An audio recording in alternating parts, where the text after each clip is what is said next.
Hello everyone, welcome back to my series classes. तो स्वागत है आपका अपने चैनल माय सीरीज क्लासेस पे। So today is 4th of सितंबर और 4th ऑफ सितंबर के जितने भी इंपॉर्टेंट करंट अफेयर्स बनते हैं हम डिस्कस करेंगे इस वीडियो में। सो स्टार्ट करते हैं। जैसे कि मैंने आपको बताया था कि आज ना पैटर्न थोड़ा चेंज होगा। पहले हम डिटेल्ड में करंट अफेयर्स की न्यूज़ डिस्कस करेंगे। पहली न्यूज़ है वाटर हीरोज़ प्रतियोगिता के बारे में। क्या है वाटर हीरोज़ प्रतियोगिता, इसके बारे में डिटेल में बात करते हैं। देखिए, वाटर हीरोज़ प्रतियोगिता का शुभारंभ केंद्रीय जल मंत्रालय द्वारा किया गया था। इस प्रतियोगिता का मुख्य उद्देश्य जल संरक्षण और प्रबंधन के संदेशों का लोगों तक पहुंचाना था। अगर बात करें मुख्य बिंदु के इसकी, तो देखिए, जल शक्ति मंत्रालय का मुख्य उद्देश्य जल संरक्षण को एक जन आंदोलन बनाना और देश में जल चेतना को मजबूत करना है। अगर बात करें इसके बारे में, तो देखिए, जल संरक्षण के बारे में लोगों की सफलता की कहानियों को साझा करने के लिए प्रविष्टियों की आमंत्रित किया जाता है। यह 300 शब्दों लिखने के साथ 1 से 5 मिनट के वीडियो के माध्यम से किया गया जाएगा। मतलब इसमें प्रॉपरली आपको एक वीडियो भी दिया जाएगा और इसमें से 10 प्रविष्टियों को पुरस्कार के लिए आमंत्रित किया जाएगा और बेसिकली एक कंपटीशन रखा जाएगा और 10,000 रुपये नगद सम्मानित किया जाएगा। ठीक है, क्या है ये वाटर हीरोज़ प्रतियोगिता। और वैसे बेसिकली भारत सरकार ये कर रही है, तो भारत सरकार के कुछ उपाय हैं, जैसे बड़े पैमाने पर ड्रिप सिंचाई को बढ़ावा दिया, प्रधानमंत्री कृषि सिंचाई योजना, जल शक्ति अभियान, राष्ट्रीय जल मिशन, बांध सुधार और पुनर्वास कार्यक्रम, भूजल प्रबंधन, आर्द्र भूमि संरक्षण, ग्रीन इंडिया मिशन और CAMPA, जैव विविधता संरक्षण, बाढ़ नियंत्रण और पूर्वानुमान। अगर बात करें जल शक्ति अभियान के बारे में, तो देखिए, इसे 2019 में देश के 256 जल की कमी वाले जिलों के कवर करने के लिए लॉन्च किया गया था। यह योजना नागरिक भागीदारी के माध्यम से चलती है।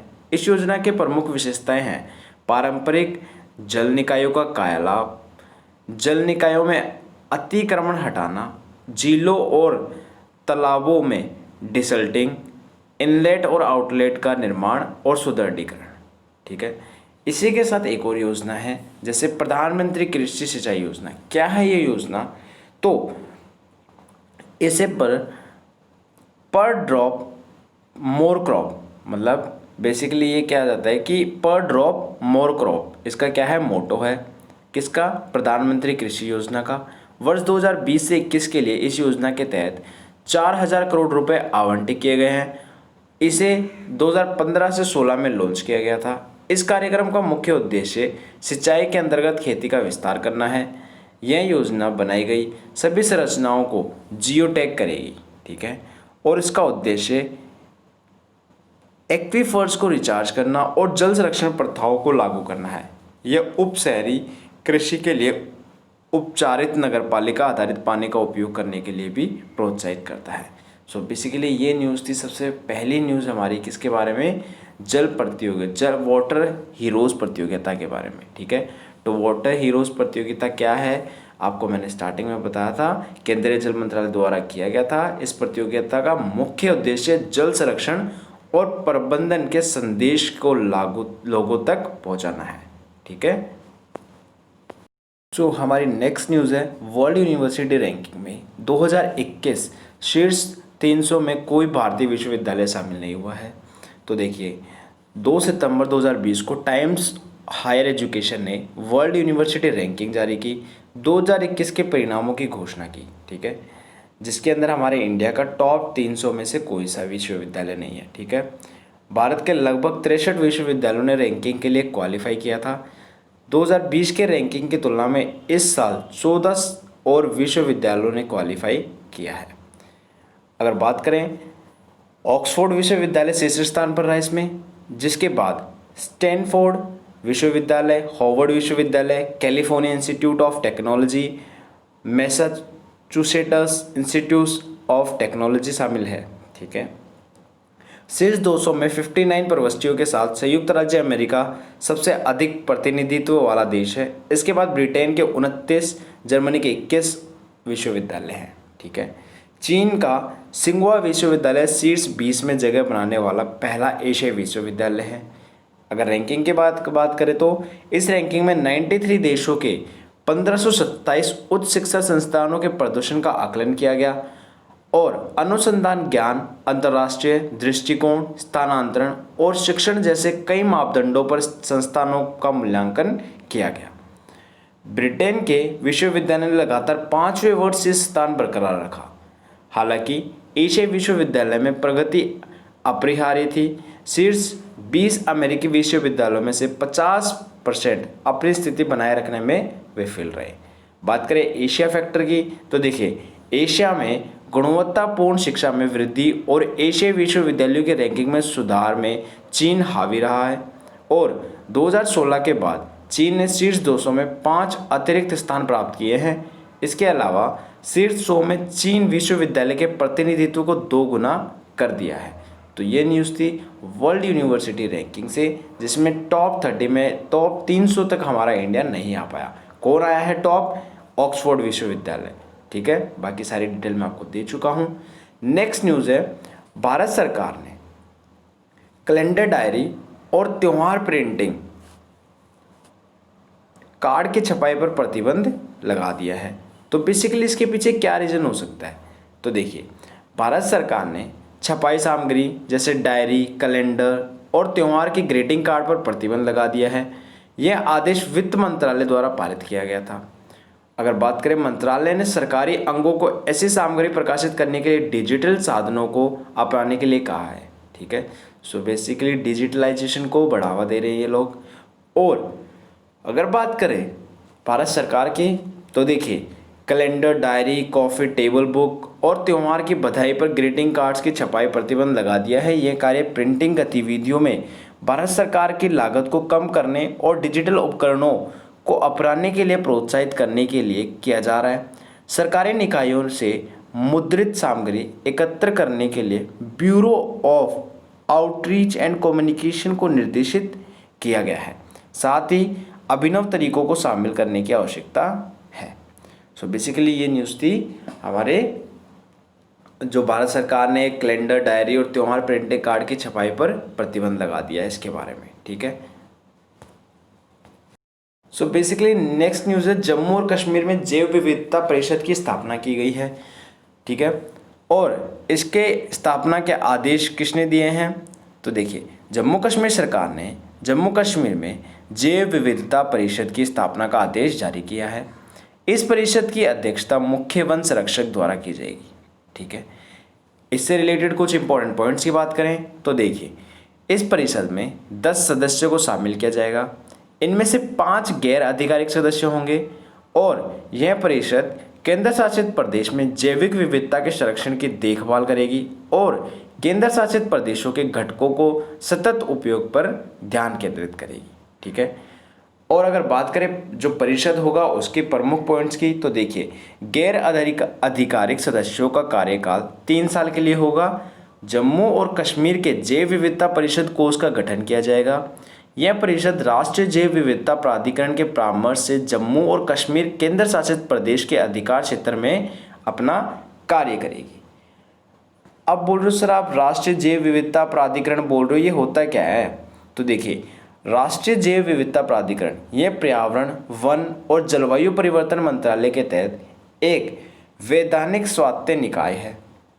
यह 2003 में जैविक विविधता अधिनियम 2002 के तहत स्थापित किया गया था और 1992 में भारत द्वारा जैव विविधता पर कन्वेंशन पर हस्ताक्षर किए जाने के बाद ये उपाय किए गए थे। और जैव विविधता के बारे में अगर इसके बारे में और डिटेल जाननी हो तो देखिए, राष्ट्रीय जैव विविधता प्राधिकरण का मुख्यालय चेन्नई में स्थित है।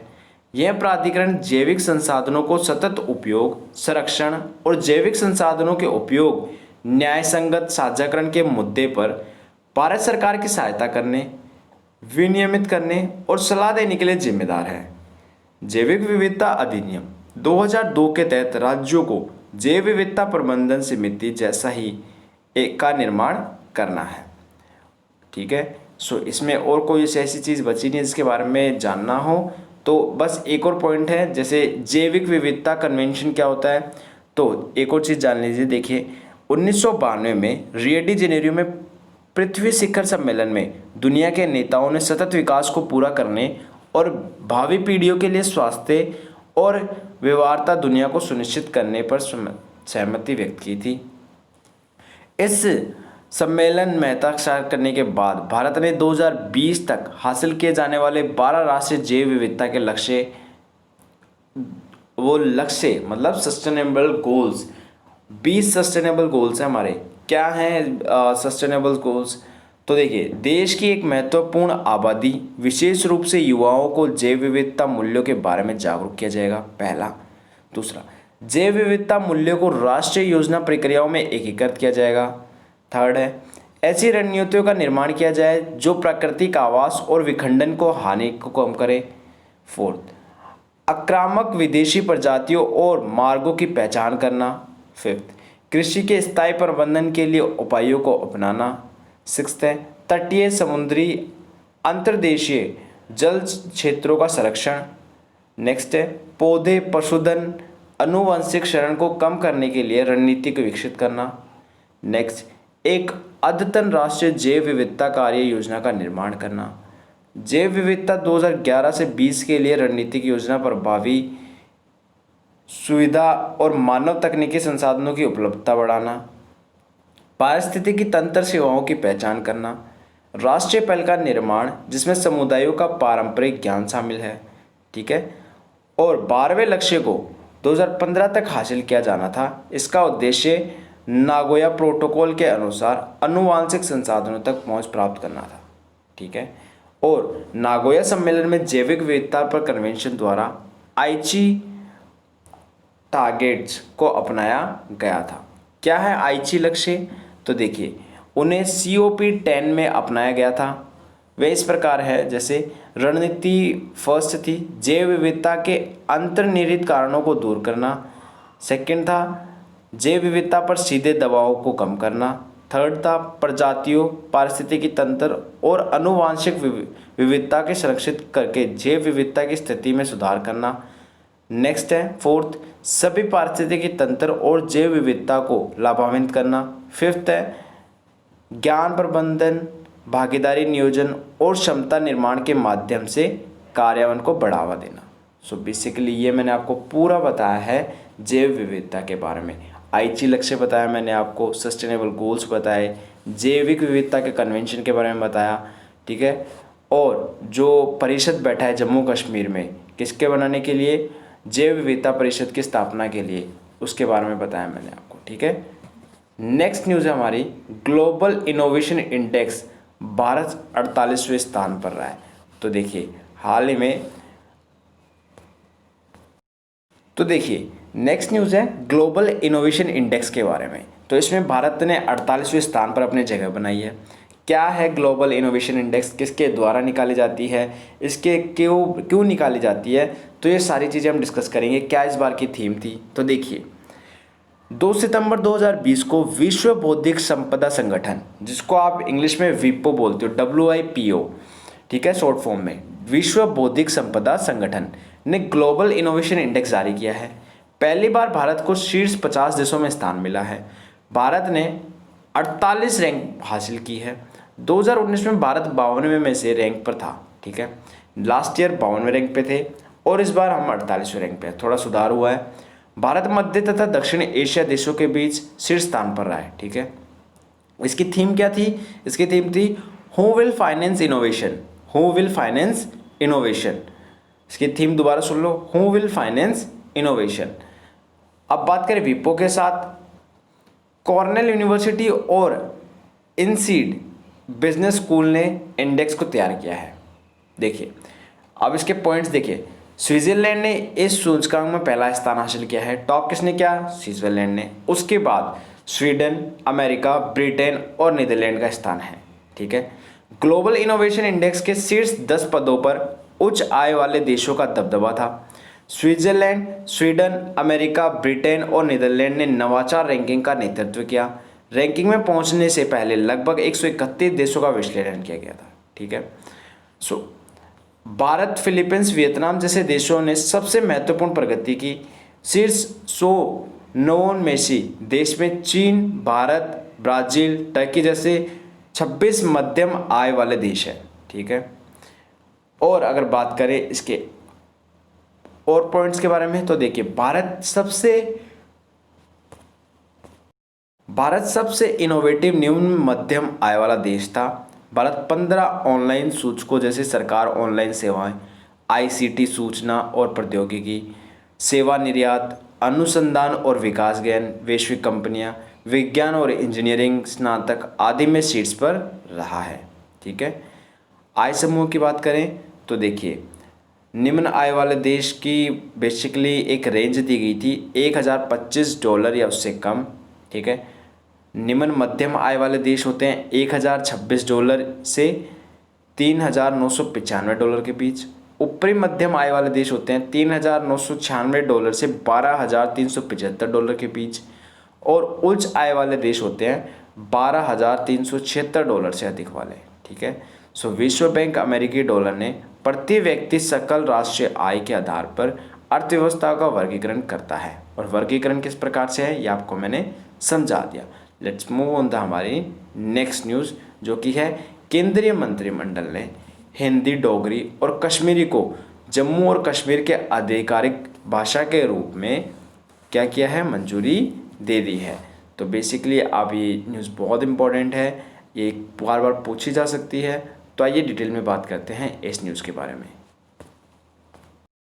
तो देखिए, बेसिकली हुआ क्या है, 2 सितंबर 2020 को पीएम मोदी की अध्यक्षता में केंद्रीय मंत्रिमंडल ने जम्मू और कश्मीर भाषा विधेयक 2020 को 5 भाषाओं उर्दू, हिंदी, डोगरी, अंग्रेजी और कश्मीरी को केंद्र शासित प्रदेश की आधिकारिक भाषा के रूप में मंजूरी दे दी है।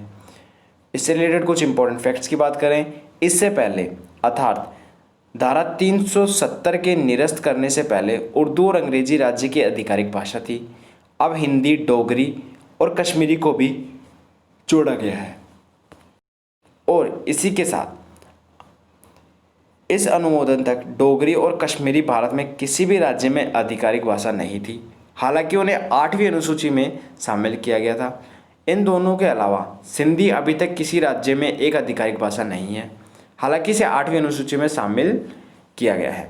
अनुच्छेद 343 आर्टिकल 343 क्या होता है? यह अनुच्छेद कहता है कि देवनागरी लिपि में संघ की आधिकारिक भाषा हिंदी होगी। क्या कहता है? देवनागरी लिपि में संघ की मतलब यूनियन की जो आधिकारिक भाषा होगी वो क्या होगी? हिंदी। यह भी कहता है कि अंकों का उपयोग अंतर्राष्ट्रीय रूप में किया जाएगा। इस अनुच्छेद में कहा गया है कि संविधान के प्रारंभ में 15 वर्षों तक अंग्रेजी भाषा आधिकारिक भाषा के रूप में बनी रहेगी। 15 वर्षों के बाद आधिकारिक भाषा के अलावा हिंदी का उपयोग करने के राष्ट्रपति के आदेश द्वारा इनमें परिवर्तन किया जा सकता है। आज भारत सरकार आधिकारिक भाषा के रूप में हिंदी और अंग्रेजी दोनों का उपयोग करती है। बात करें 8वीं अनुसूची की, तो देखिए भारतीय संविधान की 8वीं अनुसूची में 22 अनुसूचित भाषाओं को राज्यों की आधिकारिक भाषाओं के रूप में सूचीबद्ध किया गया है। राज्य को अनुसूचित भाषाओं को अपनी आधिकारिक भाषा चुनने के लिए बाध्य नहीं किया गया है। इसी के साथ बात करें संसदीय कार्यवाही क्या हो सकती है इस पर, तो देखिए संविधान के अनुसार संसदीय कार्यवाही हिंदी या अंग्रेजी में की जाएगी।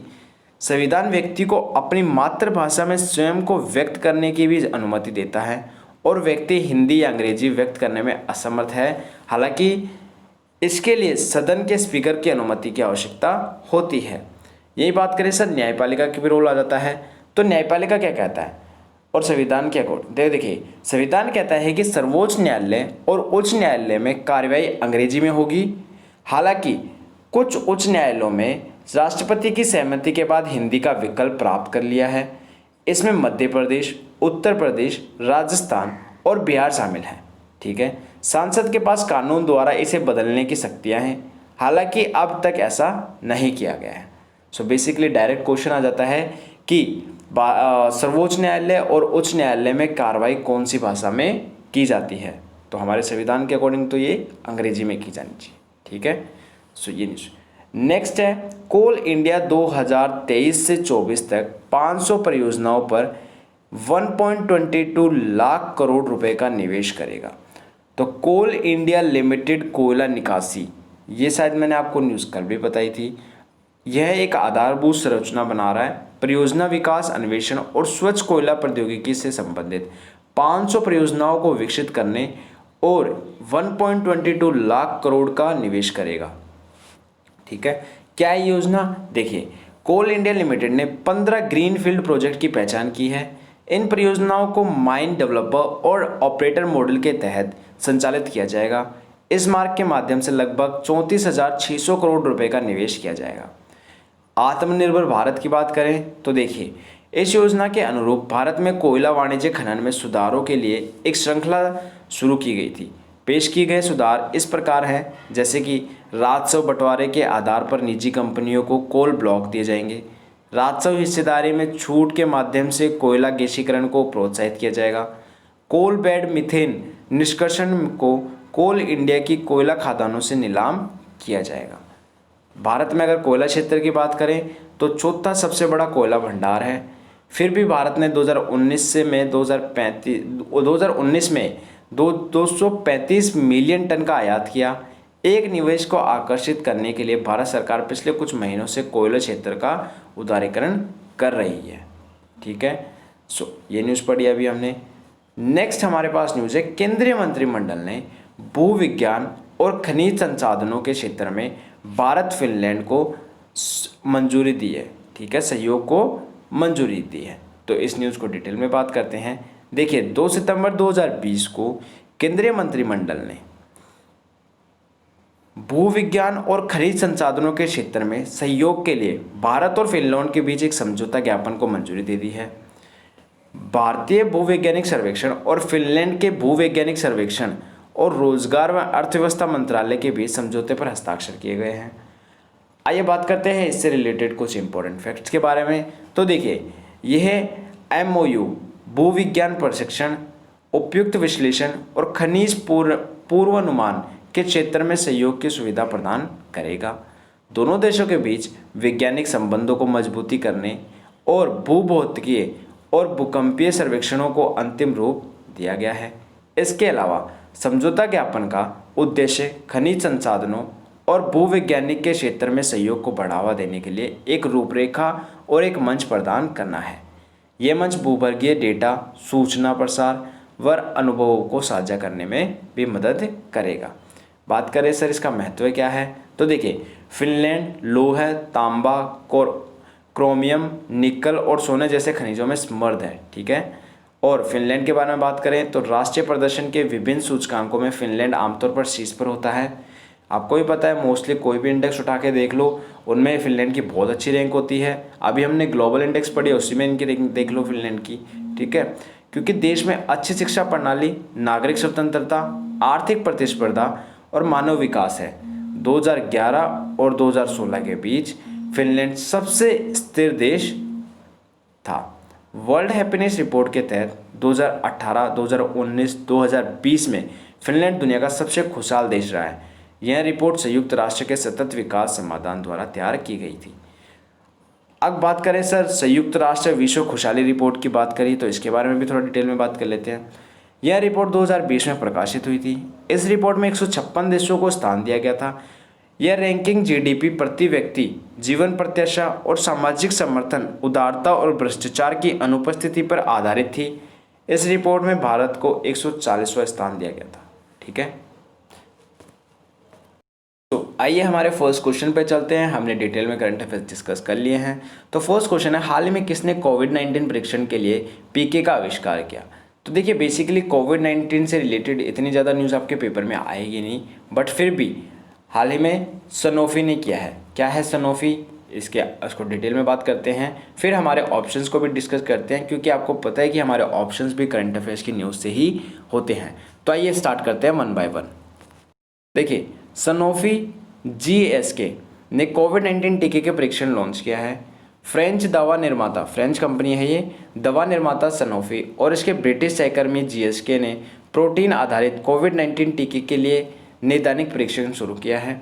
यह टीका GSK के स्थापित महामारी संबंधी तकनीक के साथ सनोफी के मौसमी इन्फ्लुएंजा टीके में से एक के जैसी पुण्य संयोजक प्रोटीन आधारित तकनीकी का उपयोग करता है। इसी के साथ बात करते हैं हमारे ऑप्शंस की। तो ऑप्शन में था हमारे पास आईटीबीपी। क्या है आईटीबीपी? आईटीबीपी पर्वतारोहियों ने कारगिल शिखर की चोटी पर पहुंचे, बहुत अच्छी बात है। देखिए, सेक्टर हेडक्वार्टर शिमला की आईटीबीपी पर्वतारोहियों ने अंतर्राष्ट्रीय सीमा पर स्थित 22,222 फीट ऊंची लियो परगिल चोटी पर चढ़ाई की। महामारी के दौरान यह उत्तरी भारत में एकमात्र सफल पर्वतारोहण अभियान है। 16 सदस्यों की टीम में 12 सदस्य चोटी पर पहुंच गए हैं। नेक्स्ट न्यूज़ थी 11 इंडो यूएस वैज्ञानिक टीम चयनित हुई है। भारतीय और अमेरिकी वैज्ञानिकों की 11 टीम जल्द ही संयुक्त रूप से कोविड-19 के समाधान के लिए खोज शुरू करेगी। इनमें नए प्रारंभिक नैदानिक परीक्षण, एंटीवायरल थेरेपी, ड्रग का पुनः उपयोग, वेंटिलेटर अनुसंधान, कीटाणु शोधन मशीन और सेंसर आधारित ट्रैकिंग शामिल है। टीमों का चयन US India science and technology endowment fund द्वारा किया गया है। हमारे ऑप्शन में JNCASR था। तो JNCASR क्या होता है? देखिए, शोधकर्ताओं ने नैदानिक चिकित्सा विकसित की है। Jawaharlal Nehru centre for advance scientific research के शोधकर्ता ने फेफड़े के कैंसर के लिए एक थेरेनोटिक्स मतलब नैदानिक चिकित्सा दवा विकल्प विकसित किया है। DST ब्रेक्स बहुपक्षीय R&D प्रोजेक्ट्स अनुदान और स्वर्ण जयंती फेलोशिप ग्रांट द्वारा संयुक्त रूप से वित्त पोषित अनुसंधान कार्य थेरेनोस्टिक्स पत्रिका में प्रकाशित हुआ था।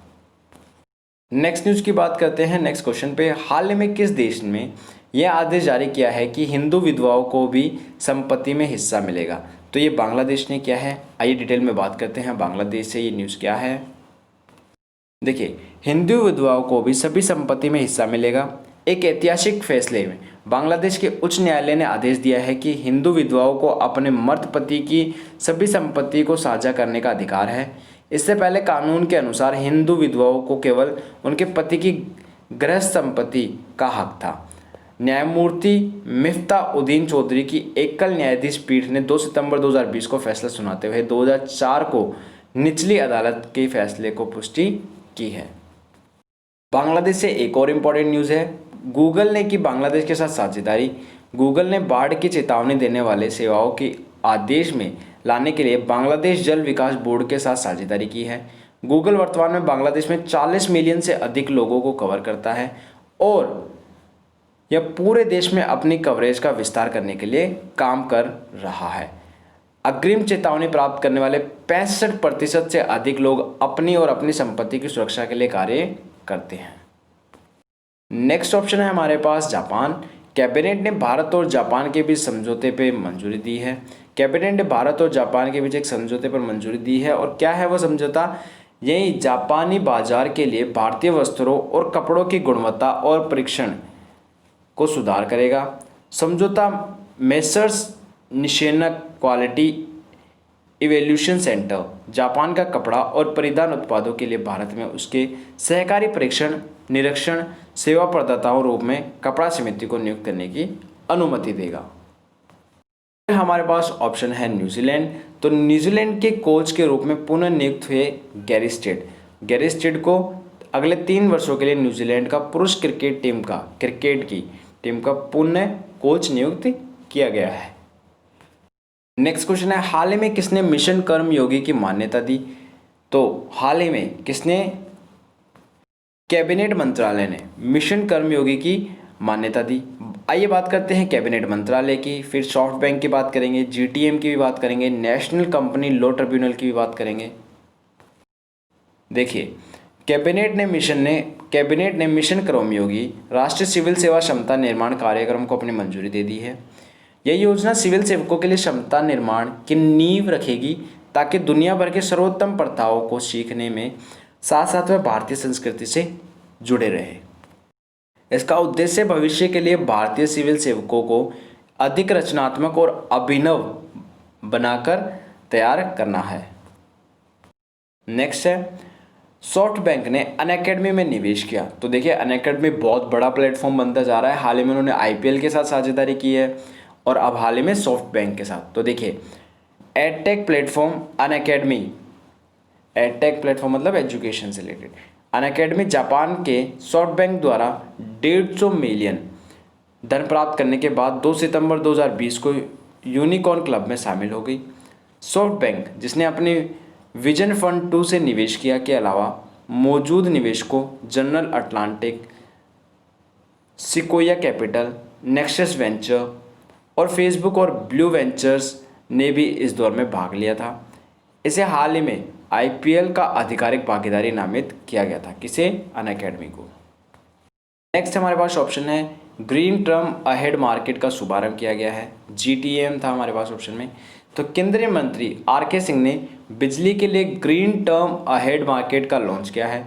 इस कदम से नवीकरणीय ऊर्जा क्षेत्र में प्रतिभागियों में वृद्धि होगी और यह देश के नवीकरण ऊर्जा क्षमता वृद्धि लक्ष्य को प्राप्त करने में भी मदद करेगा। मंच की शुरुआत आरिशमर्द राज्यों पर बोझ कम करेगी और आरई क्षमता विकसित करने के लिए उन्हें प्रोत्साहित करेगी। नेक्स्ट हमारे पास ऑप्शन है नेशनल कंपनी लो ट्रिब्यूनल।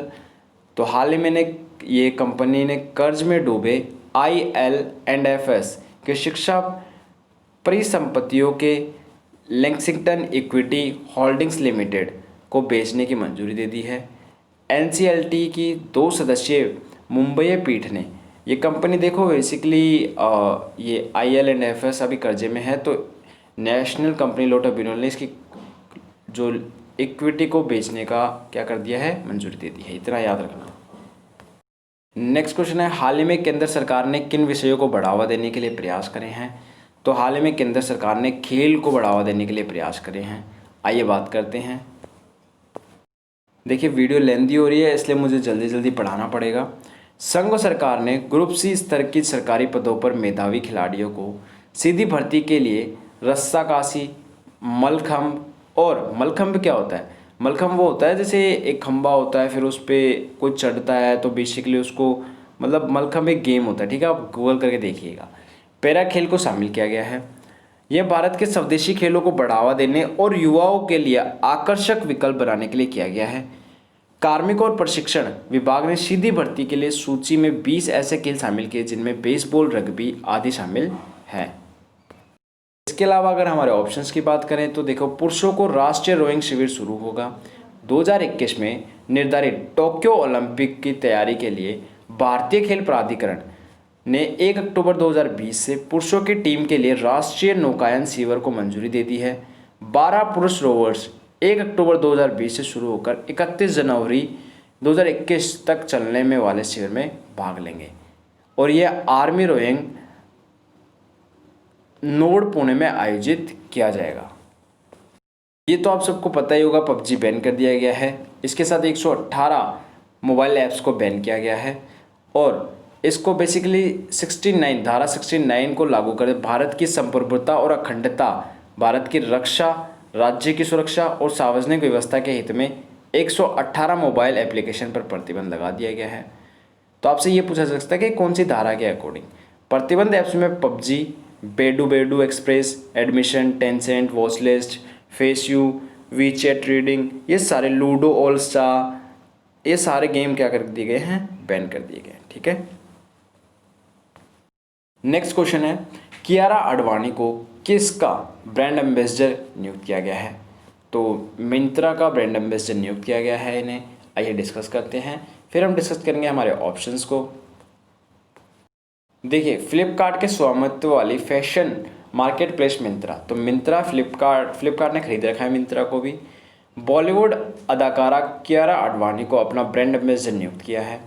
उनकी नियुक्ति के साथ ब्रांड का लक्ष्य अपने युवा ग्राहकों को आधार का बढ़ावा है और आडवाणी की सोशल मीडिया उपस्थिति और पारिस्थितिकी तंत्र में एक फैशन प्लेटफॉर्म के रूप में इसकी स्थिति को मजबूत करके बाजार को लाभान्वित करेगी। इसी के साथ अगर बात करें IRDAI की, हमारे पास ऑप्शन में है तो एक पैनल की स्थापना की है।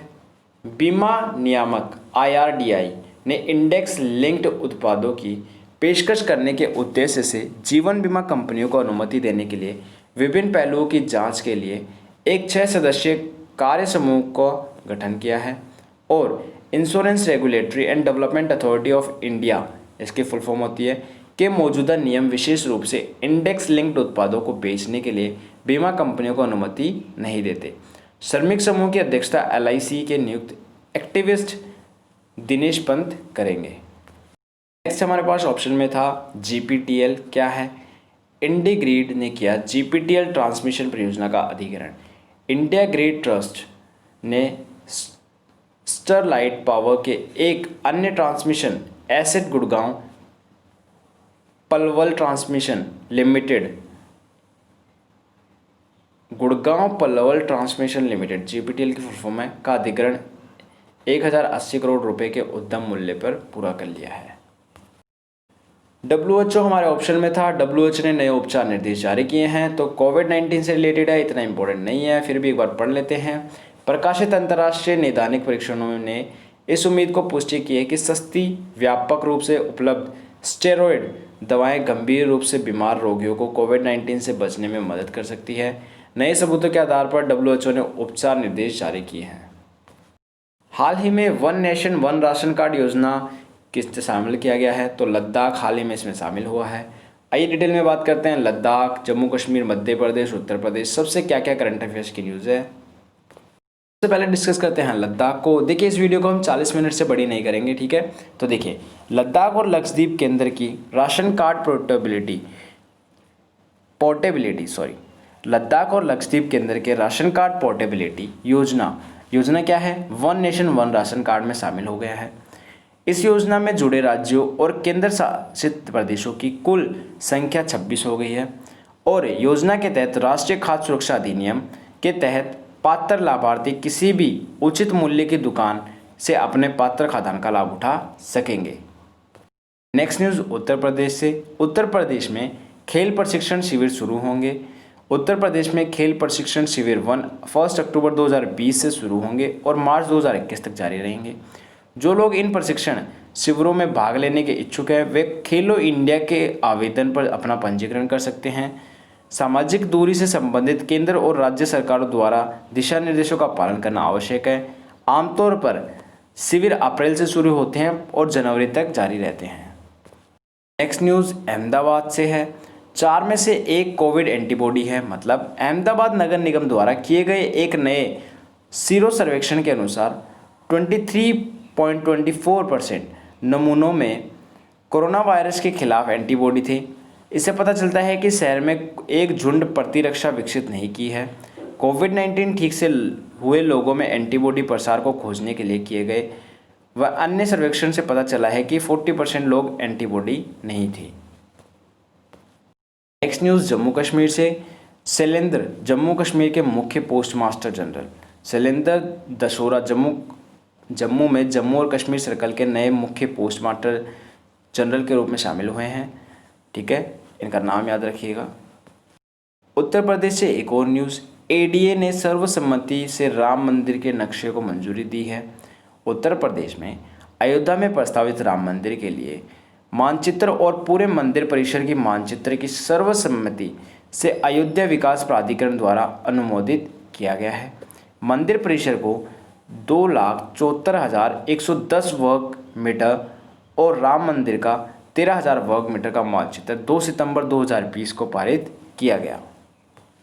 तो हमारा नेक्स्ट क्वेश्चन है, ग्रैंड स्लैम में दूसरे दौर में जाने वाले प्रथम भारतीय कौन है, तो सुमित हैं। कौन है सुमित, देखिए सुमित नागल 7 वर्ष में ग्रैंड स्लैम में एक राउंड जीतने वाले पहले भारतीय टेनिस खिलाड़ी बने हैं। जब उन्हें अपने US ओपन में पहले राउंड में अमेरिकन ब्रैडली क्लेन को हराकर विश्व नंबर 3 डोमिनिक थिएम के खिलाफ एक प्रतियोगिता स्थापित की।